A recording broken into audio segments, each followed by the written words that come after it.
చెన్నూరు మాజీ ఎమ్మెల్యే కల్వకుంట్ల బానిస సుమను ఐలేస్ బాల్క సుమన్ గారు ప్రజానాయకుడు మన రేవంత్ రెడ్డి గారు రాష్ట్ర ముఖ్యమంత్రి రేవంత్ రెడ్డి గారి మీద అనుచిత వ్యాఖ్యలు చేసిన ఈ బద్మాష్ సుమన్ గా గుర్తుపెట్టుకో.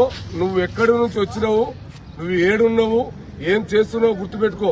ప్రజల నుంచి వెలుగు వచ్చిన మా ముఖ్యమంత్రి గారి మీద అనుచిత వ్యాఖ్యలు చేసి నువ్వు చేసే చిలిపి చేష్టలు బాగలేవు. నువ్వు ఆయన కాదురా, మేము కూడా ఇదే చెప్పుతో కొడతాం బాల్క సుమన్, ఒకసారి గుర్తుపెట్టుకో అని మేము చెప్తున్నాం. ఇక ముందు నువ్వు మాట్లాడే ముందు నీ భాష మార్చుకోవాలి బిడ్డ. నువ్వు జైలుకు పోతున్నావు గుర్తుపెట్టుకో.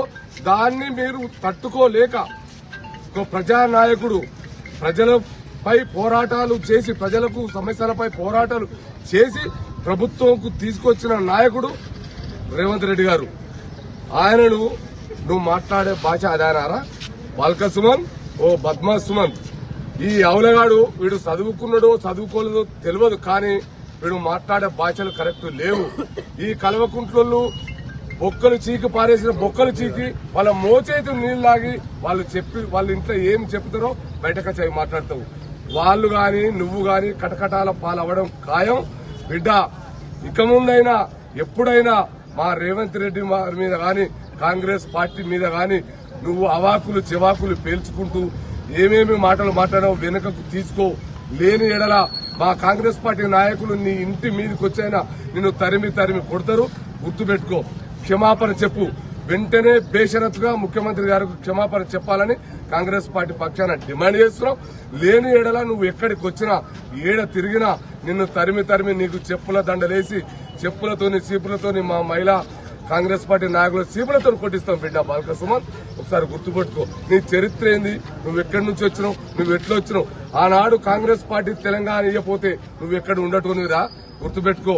నీకు తినడానికి తిండి లేదు, కానీ ఇప్పుడు కోట్ల రూపాయలు విల్లాలు ఎక్కంచెలు వచ్చినాయి బిడ్డ.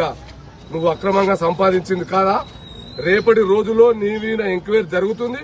తప్పకుండా నువ్వు ఏమేమి అక్రమాలు చేసినావో వెలుగులోకి తీసి నిన్ను కటకటాల పాలు చేయడం ఖాయం. మా రేవంత్ రెడ్డి గారి గురించి మాట్లాడతారు. ఆయన ప్రజానాయకుడు, ఇండిపెండెంట్ గానే జడ్పీటీసీగా గెలిచిండు, ఇండిపెండెంట్ గానే ఎమ్మెల్సీగా గెలిచిండు, ఒక జాతీయ పార్టీకి పీసీసీ అధ్యక్షుడైండు, 2 సార్లు ఎమ్మెల్యే అయిండు, ఆయన పాదయాత్రలు చేసిండు. ఒక జాతీయ పార్టీలో అతి తక్కువ సమయంలో రాష్ట్ర ముఖ్యమంత్రిగా ఎదిగిన వ్యక్తి అంటే ప్రజల మన్నలు పొందిన వ్యక్తి రేవంత్ రెడ్డి గారు. ఆయనను నువ్వు మాట్లాడే మాటలారా బాల్క సుమన్ గా? నువ్వెంత, నీ బతికెంతరా, నువ్వెంతరా నువ్వు ఆయన దగ్గర?